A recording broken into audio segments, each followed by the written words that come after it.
తెలంగాణ రాజకీయాల్లో ఇప్పుడు అప్పుల అంశం హాట్ టాపిక్ గా మారింది. రాష్ట్ర ఆర్థిక పరిస్థితిపై అధికార ప్రతిపక్షాల మధ్య మాటల యుద్ధం కొనసాగుతోంది. ఈ విమర్శలకు గణాంకాలతో సమాధానం చెప్పేందుకు రేవంత్ సర్కార్ రంగంలోకి దిగింది. నేడు డిప్యూటీ సీఎం బట్టి విక్రమార్క పవర్ పాయింట్ ప్రెజెంటేషన్ ద్వారా తెలంగాణ అప్పులపై పూర్తి వివరాలు వెల్లడించనున్నారు. గత ప్రభుత్వం తీసుకున్న అప్పులు, ప్రస్తుత ప్రభుత్వం చేపట్టిన రుణాలు, వాటి వినియోగం, రాష్ట్ర ఆర్థిక పరిస్థితిపై స్పష్టత ఇవ్వడంతో పాటు ప్రతిపక్షాల ఆరోపణలను తిప్పుకొట్టే ప్రయత్నం చేయనున్నారు.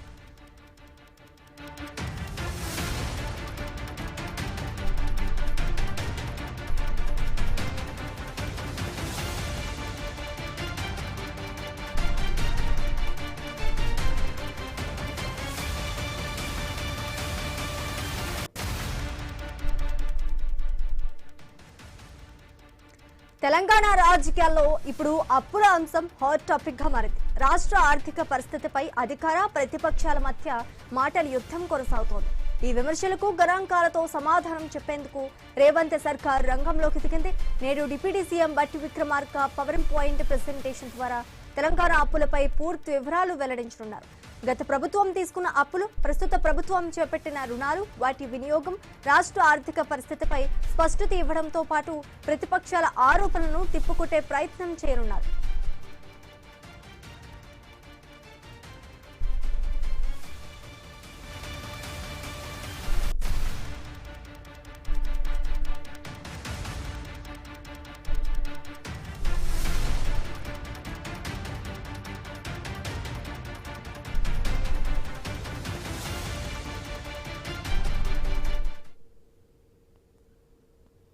ఇప్పుడు తెలంగాణ రాజకీయాల్లో ఇప్పుడు ఒకటే అంశం, అప్పుల అంశం హాట్ టాపిక్ గా మారిందని మనం చెప్పుకోవాలి. రాష్ట్ర ఆర్థిక పరిస్థితిపై అధికార ప్రతిపక్షాల మధ్య మాటల యుద్ధం తారాస్థాయికి కొనసాగుతోంది. ఈ విమర్శలకు గణాంకాలతో సమాధానం చెప్పేందుకే రేవంత్ సర్కార్ రంగంలోకి దిగినట్టుగా కూడా తెలుస్తోంది. నేడు డిప్యూటీ సీఎం బట్టి విక్రమార్క పవర్ పాయింట్ ప్రెజెంటేషన్ ద్వారా తెలంగాణ అప్పులపై పూర్తి వివరాలు వెల్లడించబోతున్నారు. గత ప్రభుత్వం తీసుకున్న అప్పులు, ప్రస్తుత ప్రభుత్వం చేపట్టిన రుణాలు, వాటి వినియోగం, రాష్ట్ర ఆర్థిక పరిస్థితిపై స్పష్టత ఇవ్వడంతో పాటు ప్రతిపక్షాల ఆరోపణలను కూడా తిప్పుకుట్టే ప్రయత్నం చేయనున్నారు. ఇక ఇదే అంశానికి సంబంధించి పూర్తి డీటెయిల్స్ మా ప్రతినిధి రత్నకుమార్ అందిస్తారు. రత్నకుమార్, చెప్పండి, ఇప్పుడు తెలంగాణ అప్పులపైనే రాజకీయ చర్చ నడుస్తోంది. అదేవిధంగా నేడు డిప్యూటీ సీఎం బట్టి విక్రమార్క కూడా పవర్ పాయింట్ ప్రెజెంటేషన్ ఇవ్వబోతున్నట్టుగా తెలుస్తోంది. దీనికి సంబంధించి పూర్తి డీటెయిల్స్ ఏంటి? గత వారం రోజుల నుంచి తెలంగాణ రాష్ట్ర వ్యాప్తంగా అధికార ప్రతిపక్షాల మధ్య మాటల యుద్ధం కొనసాగుతోంది. ఈ అప్పుల వ్యవహారంలో గత ప్రభుత్వం ఇష్టానుసారంగా తెలంగాణ రాష్ట్ర ప్రభుత్వాన్ని అప్పులమయంగా మార్చేసింది అంటూ ప్రస్తుత రాష్ట్ర ప్రభుత్వం విమర్శలు చేసినటువంటి నేపథ్యంలోనే ప్రస్తుతం అధికారంలో ఉన్నటువంటి బీఆర్ఎస్ పార్టీ సైతం వచ్చినటువంటి ఈ 2.5 సంవత్సరాల్లోనే దాదాపు 4 లక్షల కోట్ల అప్పులను చేసింది ఈ కాంగ్రెస్ సర్కారు అనంటూ కూడా విమర్శలు చేస్తూ ఉంది. మరోవైపు గత ప్రభుత్వం దాదాపు 8 లక్షల కోట్లను అప్పులు చేసి రాష్ట్ర తెలంగాణ రాష్ట్రాన్ని నట్టేటా ముంచేసింది అంటూ కూడా ప్రస్తుతం కాంగ్రెస్ ప్రభుత్వం ఆరోపణలు చేసిన నేపథ్యంలోనే అధికార ప్రతిపక్షాల మధ్య అనేక రకాలుగా వాదోపవాదాలు జరుగుతూ ఉన్నాయి. నిన్న కూడా మనం చూసాము, ఈ యొక్క అప్పులకు సంబంధించినటువంటి విషయం పైనే ఇటు అధికార ప్రతిపక్షాల మధ్య మాటల దాడి అనేది కొనసాగింది. ఒకవైపున గన్ పార్క్ దగ్గర తాము చర్చలకు సిద్ధంగా ఉన్నాము అనంటూ అధికార పార్టీకి సంబంధించినటువంటి కొంతమంది మంత్రులు అక్కడ బీఆర్ఎస్ పార్టీని ఆహ్వానించడం జరిగింది చర్చలకు. మరోవైపున బీఆర్ఎస్ పార్టీ నాయకులు అక్కడికి వెళ్తున్నటువంటి సందర్భంలోనే తెలంగాణ భవన్ కు బయటకు రాగానే పోలీసులు వాళ్లను అరెస్ట్ చేశారు. అయితే దీనిపైన ఇప్పుడు డిప్యూటీ సీఎం బట్టి విక్రమార్క ఇవాళ ఒక పవర్ పాయింట్ ప్రజెంటేషన్ ను ఇవ్వబోతున్నారు.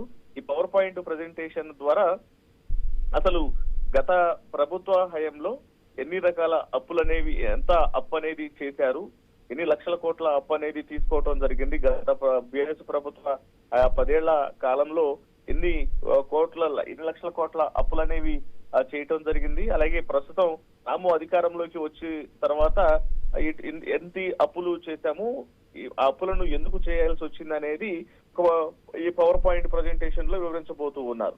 ఇక ఆర్థిక పరిస్థితికి సంబంధించి డిప్యూటీ సీఎం ఆర్థిక మంత్రిగా ప్రస్తుతం బట్టి విక్రమార్కే ఉన్నారు కాబట్టి అసెంబ్లీ వేదికగా శ్వేతపత్రం పవర్ పాయింట్ ప్రజెంటేషన్ ద్వారా కీలక గణాంకాలను ప్రజల ముందు వచ్చేటువంటి ప్రయత్నం చేయడం కూడా జరిగింది.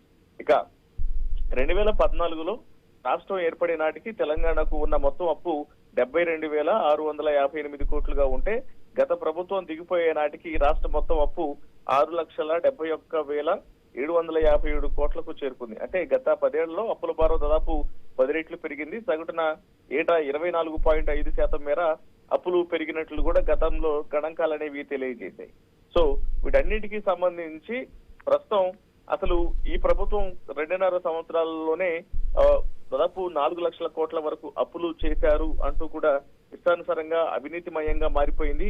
ఇది కాంగ్రెస్ ప్రభుత్వం కాదు, కాంగ్రెస్ ప్రభుత్వం, స్కాములతో నిండిపోయినటువంటి ప్రభుత్వం అంటూ కూడా ప్రతిపక్ష బీఆర్ఎస్ పార్టీ తీవ్ర ఆరోపణలు చేస్తూ ఉంది. సో వీటన్నిటికీ కూడా ఆర్థిక మంత్రిగా ఉన్నటువంటి ప్రస్తుతం డిప్యూటీ సీఎం బట్టి విక్రమార్క ఆయన ఒక పవర్ పాయింట్ ప్రజెంటేషన్ చేయబోతూ ఉన్నారు. రాష్ట్రానికి వస్తున్నటువంటి రెవెన్యూ రాబడిలో వడ్డీలు, రుణాలు వీటన్నిటికి సంబంధించి చెల్లింపుల్లో 34% నిధులు అనేవి వెళ్ళిపోతూ ఉంటాయి. 2014-15 చెల్లింపుల భారం అనేది 6,954 కోట్లు ఉండగా ఈ 2023-24 నాటికి అది 32,000 కోట్లకు పైగానే చేరిపోయింది. సో కాంగ్రెస్ ప్రభుత్వం లేవనెత్తినటువంటి ప్రధాన ఆరోపణల్లో లక్షల కోట్లు అప్పుగా తెచ్చినప్పటికీ దానికి తగ్గట్టుగా రాష్ట్రంలో శాశ్వత ఆదాయాన్ని ఇచ్చేటువంటి ఆస్తులు ఏమీ సృష్టించలేదు, అంటే ఆస్తులను ఇక్కడ ఏర్పాటు చేయలేదు అనేది విమర్శలు చేస్తూ ఉన్నారు.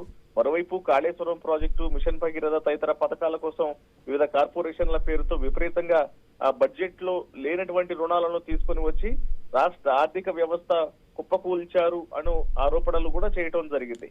ఇక అప్పుల భారం, గత ప్రభుత్వ ఆర్థిక విధానాల వైఫల్యాలు తమకు సవాల్గా మారినప్పటికీ ప్రజలకు ఇచ్చినటువంటి 6 గ్యారెంటీలను, సంక్షేమ పథకాలను ఎట్టి పరిస్థితుల్లో ఆపబోము అంటూ కూడా ఉప ముఖ్యమంత్రి స్పష్టం చేసిన నేపథ్యంలో మరి వాళ్ళ ఇటు వైపున ప్రస్తుతం బీఆర్ఎస్ పార్టీ నాయకులు ఈ ప్రభుత్వం దాదాపు రాష్ట్ర బడ్జెట్ లో కాకుండానే మొత్తం విచ్చలవిడిగా అప్పులు చేసి రాష్ట్రాన్ని అప్పులమయంగా మారుస్తున్నట్టు కూడా ప్రస్తుతం బీఆర్ఎస్ నాయకులు ఆరోపిస్తున్నారు. అలాగే కాంగ్రెస్ రాష్ట్ర ప్రభుత్వంలో ఉన్నటువంటి మంత్రులు సైతం గత ప్రభుత్వ ఏదైతే అప్పులు చేసిందో దాని వల్ల ప్రస్తుతం ఆర్థిక భారం పెరిగిందంటూ తెలియజేసిన నేపథ్యంలోనే మరి ఉప ముఖ్యమంత్రి పవర్ పాయింట్ ప్రజెంటేషన్ ద్వారా ఏ అంశాలను ప్రస్తావిస్తారనేది కొంత ఆసక్తికరంగా మారింది. Sreeja, thanks for the update Ratnakumar.